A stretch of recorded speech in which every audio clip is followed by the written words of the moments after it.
Assalamu alaikum. Welcome to new lecture.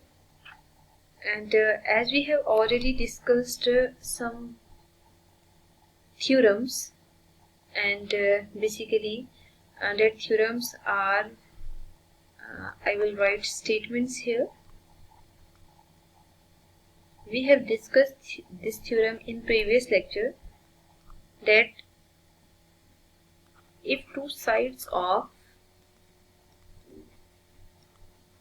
triangle are unequal, then longer side has greater opposite angle. देखिए इस theorem में basically वो क्या कहना चाह रहे हैं कि जैसे एक ट्रायंगल गिवन है ना, ठीक है, तो इस ट्रायंगल में फॉर एग्जांपल दो एंगल्स को या दो साइड्स को हम कंपेयर करते हैं, ठीक है। अगर मैं आपसे ये कहती हूँ कि ए बी सी, ठीक है, और यहाँ पे भी आप ऐसा करें एंगल मार्क कर लें, तो क्वेश्चन की स्टेटमेंट के अकॉर्डिंग ये कहा जा रहा है कि अगर ए सी ग्रेटर है बी सी से, तो कंफर्म है कि ए सी के ऑपोजिट एंगल जो है ना, जैसे मेजरमेंट एंगल बी यहाँ पे आ रहा है, वो एंगल भी बी सी के ऑपोजिट एंगल से बड़ा होगा। मतलब यहाँ पे अगर देखा जाए तो मेजरमेंट एंगल ए से कंपेयर करेंगे, ठीक है, तो जो एंगल बड़ा होगा उसकी ऑपोजिट साइड भी बड़ी होगी। ये तो था थ्योरम जिसमें हमने दो साइड्स को कंपेयर किया। अब ऐसा भी पॉसिबल है कि अगर दो एंगल्स अनइक्वल हैं, if two angles of triangle are unequal, then greater angle has greater opposite, greater or you can say it longer, ठीक है, longer opposite side। अगर हम इन शॉर्ट इस थ्योरम को डिस्कस करें तो क्या कहना चाह रहे हैं कि अगर हमें एक ट्रायंगल गिवन है जिसके दो एंगल्स को आप कंपेयर करना चाह रहे हैं, फॉर एग्जांपल एक एंगल ये है और एक ये है, और इसको ए बी सी मार्क करते हैं, ठीक है।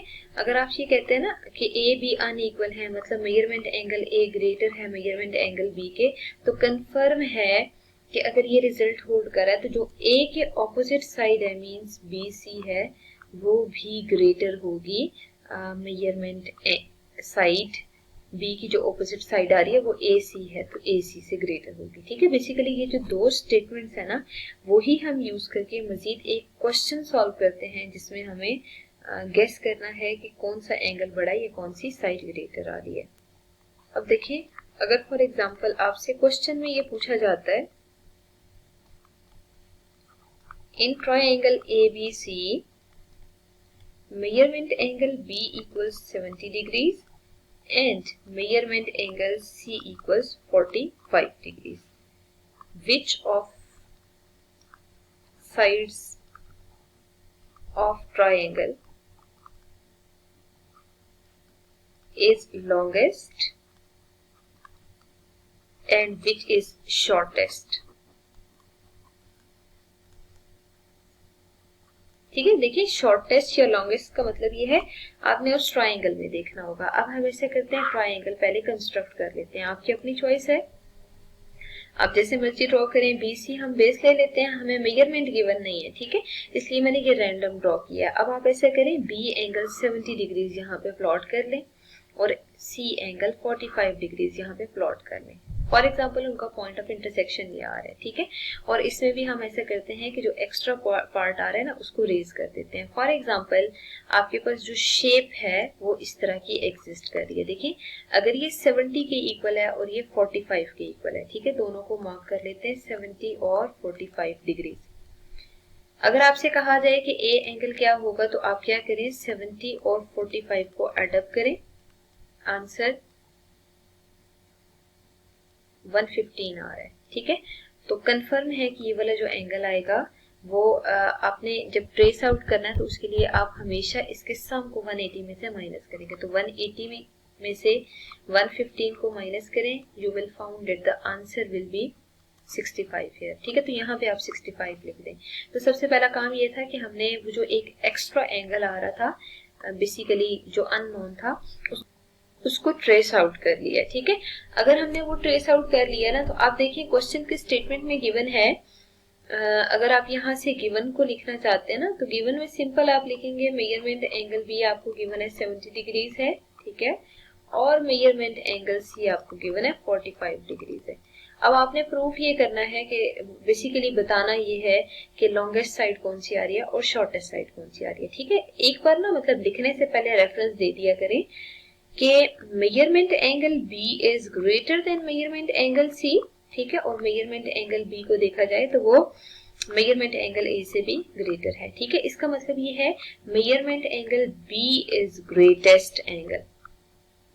ठीक है, अगर ये ग्रेटेस्ट एंगल है ना, तो जो एंगल ग्रेटेस्ट होता है उसकी ऑपोजिट साइड भी ग्रेटर होती है। इसका मतलब ये है कि एंगल बी की ऑपोजिट साइड ए सी आ रही है, ए सी इज बेसिकली लॉन्गेस्ट साइड है। ठीक है, क्यों? क्योंकि रीजन ये है कि जो एंगल बड़ा होता है उसकी ऑपोजिट साइड भी बड़ी होती है। ठीक है, अब हम मूव करते हैं शॉर्टेस्ट एंगल पे। हमने बेसिकली ये रिजल्ट ऑलरेडी प्रूव किया हुआ है कि जो एंगल सबसे छोटा होता है उसकी ऑपोजिट साइड भी सबसे छोटी होती है। आप देखें मेजरमेंट एंगल सी पे जरा फोकस करें। मेजरमेंट एंगल सी लेस है मेजरमेंट एंगल ए से भी। ठीक है, और मेजरमेंट एंगल सी लेस है मेजरमेंट एंगल बी से भी। अगर ये दोनों से लेस है ना, तो यहाँ लिख दें कि जो साइड सबसे छोटी है उसकी ऑपोजिट एंगल सबसे छोटा होता है, और जो एंगल सबसे छोटा होता है उसकी ऑपोजिट साइड सबसे छोटी होती है।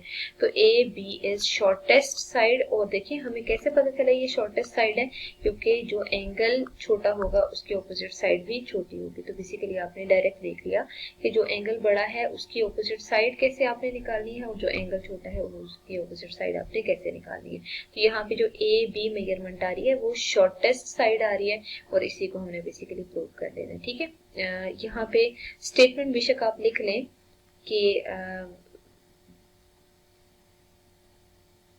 The shortest side in triangle has shortest opposite angle. ठीक है, और यही चीज आपने बेसिकली प्रूव करनी थी, या यही चीज आपने बतानी थी कि लॉन्गेस्ट साइड कौन सी है और शॉर्टेस्ट साइड क्या है, और आपने प्रॉपर रिजल्ट्स को यूज करके डायरेक्ट बता दिया कि मतलब हम कैसे कंपेयर कर सकते हैं कि कौन सी साइड बड़ी आ रही है या कौन सी छोटी आ रही है।